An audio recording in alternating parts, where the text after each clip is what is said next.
also judging.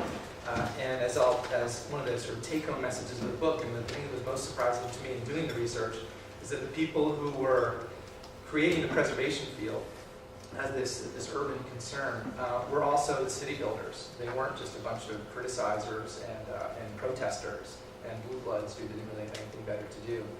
There were some of those, but for the most part, they were the city builders. And so I'll talk a little bit about this I think, really interesting insight about who these early preservationists were and how that leads us to see preservation in a somewhat different light even today.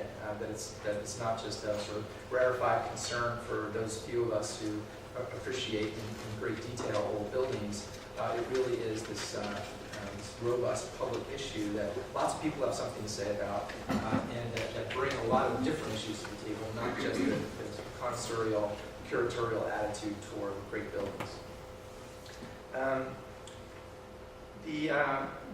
The way I thought to structure the talk tonight was to talk a little bit about the sort of bigger issues, and probably try to explain why I could do a preservation talk in a skyscraper museum. Was one of the things I was trying to figure out. One of the things I wanted to just highlight first, before getting into some of the detail and showing you a lot more of the pictures that are in the book, was how the big picture issues I think are important.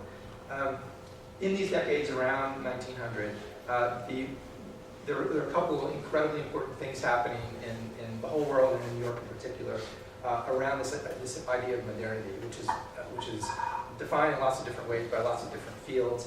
And I won't try to define it, but one of the key, one could say the central issue in modernity is a new kind of relation between the past and the present. And that's worked out in different fields and in different ways. You can see it in art, you can see it in poetry, you can see it in music, and you can see it, of course, in architecture. And it also shows up in fields that are not art with a capital A, but anything that really has to do with culture. Preservation is centrally about culture because at base, one of the motivations for it was to try to construct this new relationship to the past in cities, using buildings and landscapes and the urban environment to try to create, literally try to create a culture that could both embrace the present and the future, the city that New York was becoming, in our case, but also stay attached to the past. Because the way that the relationship in modernity changed, the relationship to the past, is that tradition was no longer this continuous attachment that we had to either our family or our congregations or our towns or our national culture even. That was all mixed up because of a number of really cataclysmic changes in the world.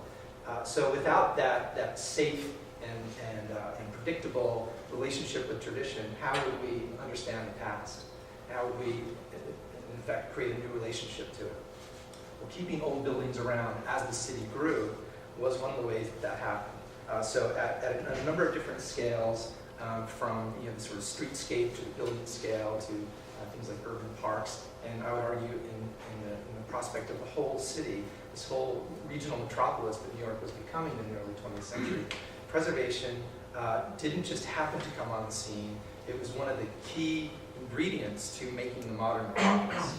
In other words, without the sort of cultural function that preservation represented, of trying to stay attached to the past, even as the city changed so much, that it wouldn't be possible. And indeed, in a lot of the work and careers and words of people who were involved and influential in preservation, they were very conscious of how preservation was connected to city building, that the future and the past were not seen as something in contradiction or in conflict or irreconcilable. They were quite literally seen as fused together. And so in their work, whether it's forming institutions or designing projects or funding projects, they were trying to fuse past and future.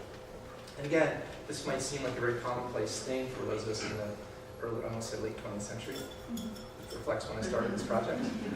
In the early 21st century, that might seem like a really commonplace kind of insight, but it wasn't, I don't think, for the history of preservation, where the few people who had deigned to write about the history of preservation saw it as very much this sort of curatorial, and I don't use that as a bad word, but just as a sort of narrow, a very narrow framework that was about saving a few old buildings as an end in itself.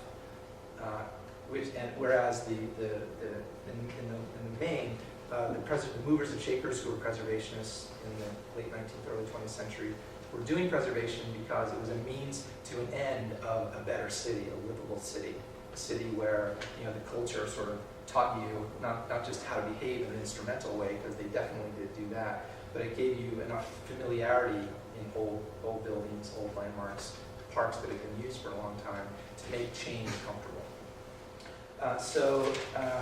Let me try to illustrate that with